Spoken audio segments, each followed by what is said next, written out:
মানুষের শরীরে 7 প্রকারের ইনফ্ল্যামেটরি মলিকিউল থাকে, যেমন eicosanoids, biogenic amines, peptides, cytokines,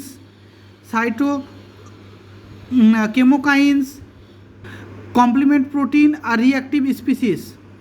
এর মধ্যে প্রোস্টাগ্ল্যান্ডিন E2 একটি বিশেষ প্রকারের eicosanoids. Prostaglandin E2 osteoblast, T cell, synoviocyte এদেরকে সিগন্যাল দেয় এবং তারা একটি বিশেষ মলিকিউল ক্ষরণ করে যার নাম হচ্ছে RANKL, যেটা মোনোসাইট এবং প্রো অস্টিওক্লাস্ট সেলের গায়ে লেগে থাকা র্যাঙ্ক রিসেপ্টরকে অ্যাক্টিভেট করে এবং তার ফলে এরা অস্টিওক্লাস্ট সেলে রূপান্তরিত হয়।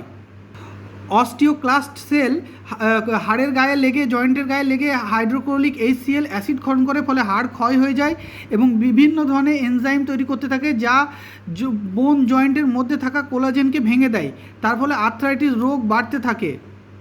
কিন্তু আবার osteoblast cell, bone marrow, B cell এরা OPG নামে একটা বিশেষ ধরনের প্রোটিন তৈরি করে যেটা ওই র্যাঙ্কেলকে ধরে নেয়।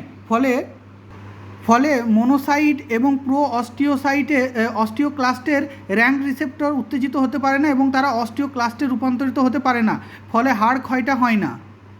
ইস্ট্রোজেন OPG বাড়াতে সাহায্য করে। এর ফলে দেখা যায় যে মেনোপজের পর হাড় ক্ষয় বেড়ে যায়, কারণ মেনোপজে ইস্ট্রোজেন কমে যায়।